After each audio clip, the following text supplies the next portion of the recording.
Welcome back students. हम पढ़ रहे हैं थर्मल इंजीनियरिंग में क्वेश्चंस। तो यहाँ पर क्वेश्चन नंबर 7 दिया हुआ है। एक गैस का प्रारंभिक दाब 6 बार है और प्रारंभिक आयतन 0.03 मीटर क्यूब है। प्रसार के बाद उसका आयतन कितना हो जाता है? 0.09 मीटर क्यूब हो जाता है। तब निकाय द्वारा किए गए कार्य की गणना कीजिए। जबकि ये एक स्थिर दाब प्रक्रम हो, या दूसरा समतापीय प्रसार हो, या तीसरा रुद्धोष्म प्रसार हो, यानी तीनों प्रकार की प्रोसेसेस के लिए हमें वर्क डन कैलकुलेट करना है। तो यहाँ पर दिया गया क्या क्या है?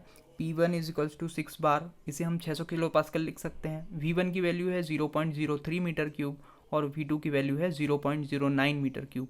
ठीक है, तो इस प्रकार से हमने ये गिवन डेटा लिख लिया। अब हमें पता क्या करना है?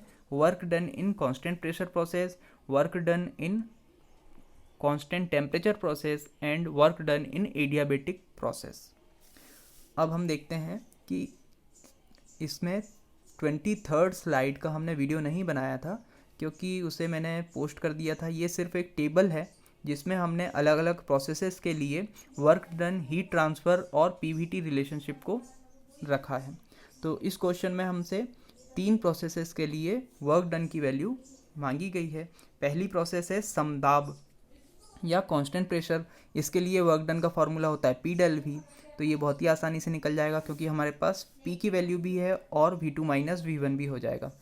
दूसरा है समतापीय प्रक्रम। इसके लिए भी P1 V1 दोनों हैं और V2 और V1 भी दोनों हैं हमारे पास। ठीक है, तो हम इसे भी निकाल लेंगे। रुद्धोष्म प्रक्रम, रुद्धोष्म प्रक्रम के लिए P1 V1, P2 V2 और गामा माइनस 1। तो यहाँ पर रुद्धोष्म प्रक्रम के लिए गामा का मान कितना होता है? गामा का मान 1.4 होता है। इसे हम ले सकते हैं। ठीक है, तो इस प्रकार से इन फॉर्मूलेज का हम यूज़ करेंगे और इसे आप भी बना लीजिए और याद कर लीजिए।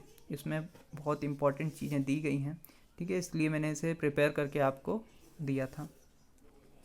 तो यहाँ हम सॉल्व करना स्टार्ट करते हैं।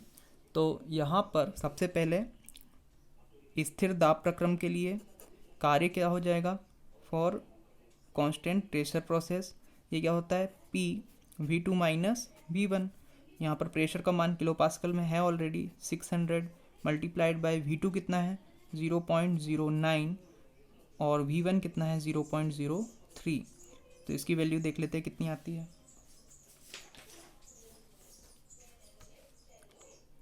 600 multiplied by bracket 0.09 minus 0.03 bracket close is equals to 36।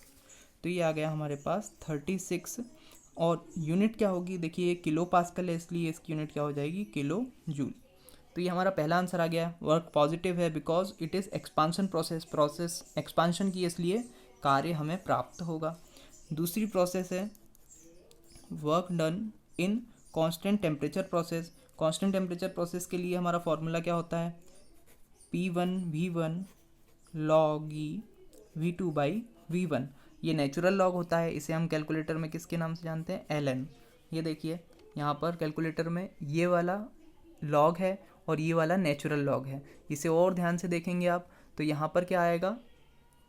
यहाँ पर ये E जहाँ पर लिखा हुआ है वो क्या होता है? नेचुरल। और ये वाला जो लॉग होता है टू द बेस 10 होता है। ठीक है, तो इसे हम और वेरीफाई कर सकते हैं। हम जानते हैं कि लॉग जो नेचुरल लॉग होता है उसमें 1 की जो वैल्यू होती है वो क्या होती है? 0 होती है।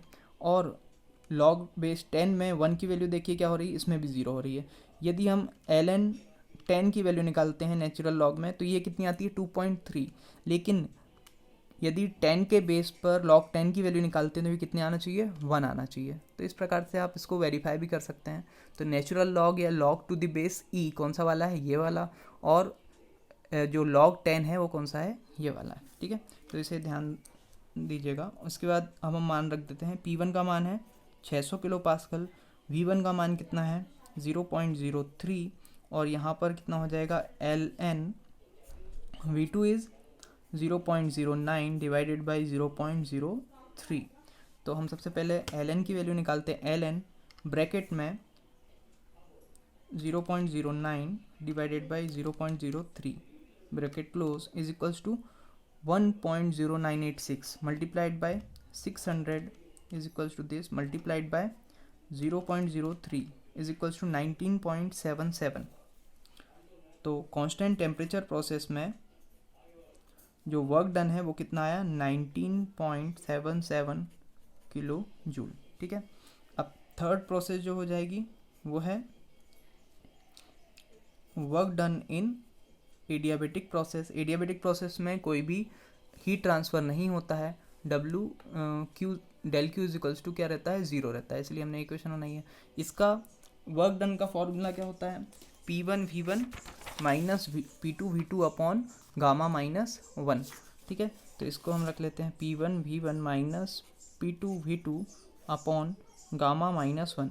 लेकिन अगेन यहाँ पर प्रॉब्लम है कि हम P1 के मान तो दोनों के बराबर हैं और यहाँ पर P1 और P2 के मान यदि हम रख देंगे तो मान क्या आता है देखते हैं। ठीक है, चलिए रख देते हैं। P1 और P2 दोनों की वैल्यू बराबर है तो 600 kilo pascal 600 multiplied bye V1 की वैल्यू 0.03 माइनस P2 की value again 600 multiplied bye 0.09 divided by gamma is 1.4 minus 1। तो इसकी वैल्यू आ जाएगी 6 3 ज़ा 18, 2 0 से ये आपका ये कैंसिल हो जाएगा और 6 9 ज़ा 54 अपॉन 0.4। तो यहाँ से कितना आता है answer 600 into 0.03 minus 600 into 0.09 is equals to 36 minus 36 divided by 0.4 is equals to minus 90 kilo joule. तो यहाँ पर जो हमारा आंसर आ रहा है माइनस 90 किलो जूल, ये गलत है। ठीक है, तो जब भी हम कोई चीज़ गलत करते हैं तो आंसर जो रेंज होती है उससे बाहर चला जाता है। देखिए यहाँ पर पॉजिटिव आ रहा है, यहाँ भी पॉजिटिव आ रहा है, वर्क डन सिस्टम कर रहा है, तो रुद्धोष्म प्रक्रम में सिस्टम पर वर्क क्यों होगा। ठीक है, तो इस प्रकार से यहाँ पर गलती हमने क्या की है हम उसे देखते हैं। यहाँ पर जो P1 है वो P2 के बराबर नहीं होगा क्योंकि ये रुद्धोष्म प्रक्रम है और रुद्धोष्म प्रक्रम में किस नियम का पालन होता है, PV raise to power gamma is equals to constant. तो यहाँ पर V raise to the power gamma भी आता है, तो यहाँ से हमें P2 का मान निकालना पड़ेगा। अब P2 का मान कैसे निकालेंगे, पहले हम इसे कैंसिल कर देते हैं इतनी जगह को, उसके बाद हम लिखते हैं नियम। तो इस नियम में क्या हो जाएगा देखिए, P1V1 raise to the power 1.4 is equals to P2V2 raise to the power 1.4।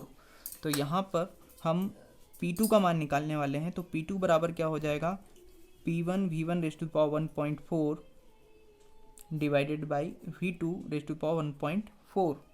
तो अब हम इसका मान निकालते हैं सब्सटीट्यूटिंग द वैल्यूज़। P1 की वैल्यू कितनी है 600 किलो पास्कल गुणा V1 का मान कितना है 0.03 डिवाइडेड बाई V2 का मान कितना है 0.09 टू दी पावर 1.4। यहाँ पर हम दशमलव यदि हटा देते हैं तो 3/9 ये क्या बन जाएगा 1/3। तो P2 बराबर 600 गुणा 1/3 की घात 1.4। तो इसको हम निकाल लेते हैं। 1 divided by 3 is equals to this, to the power 1.4 is equals to this multiplied by 600 is equals to this. P2 is equals to 128.9 kilo pascal. प्रसार होने के बाद प्रेशर जो होता है वो कितना हो जाता है, कम हो जाता है। तो प्रेशर यहाँ पर कम हो गया, P2 की वैल्यू हमारे पास आ गई है। तो अब हम इक्वेशन में मान रख देते हैं। P1 का मान है 600 गुणा 0.03 minus 128.9 into 0.09 divided by 1.4 minus 1। अब हम इसकी वैल्यू कैलकुलेट कर लेते हैं। 600 into 0.03 minus 128.9 into 0.09 is equals to 6.399 divided by 1.4 minus 1 0.4 is equals to 15.99. तो work done in adiabatic process is 15.99 kilo joule. ठीक है, तो एक ही प्रोसेस को हम 3 अलग अलग प्रकार से करेंगे, 3 अलग अलग कंडीशन में करेंगे तो अलग अलग कार्य प्राप्त होगा. तो देखिए, सबसे पहले हमने किया कांस्टेंट प्रेशर प्रोसेस में, तो हमें कितना कार्य प्राप्त हुआ 36 किलो जूल. इसके बाद हमने किया कांस्टेंट टेम्परेचर प्रोसेस में, तो हमें कितना कार्य प्राप्त हुआ 19 किलो जूल. और जब हमने इसे रुद्धोष्म प्रक्रम से किया तो हमें कार्य कितना प्राप्त हुआ 15.99 किलो जूल. तो सभी में सिस्टम द्वारा कार्य किया जा रहा है और हमें सबसे ज़्यादा कार्य प्राप्त हुआ कांस्टेंट प्रेशर प्रोसेस में. लेकिन कांस्टेंट प्रेशर प्रोसेस कराना उतना आसान नहीं होता है क्योंकि प्रेशर थोड़ा बहुत चेंज हो जाता है. जबकि टेम्परेचर वाली प्रोसेस में देखिए, कांस्टेंट टेम्परेचर प्रोसेस में हमें थोड़ा और अधिक थोड़ा कम मिल रहा है, लेकिन इससे ज़्यादा है रुद्धोष्म प्रक्रम में सबसे कम मान मिल रहा है. तो इस प्रकार से अलग अलग प्रोसेस में अलग अलग प्रकार से हमें कार्य प्राप्त होता है. तो ये सारे टेबल और चार्ट आपको याद रहना चाहिए और सारे कॉन्सेप्ट भी याद रहना चाहिए. इससे सभी न्यूमेरिकल करना आसान हो जाएगा. Thank you.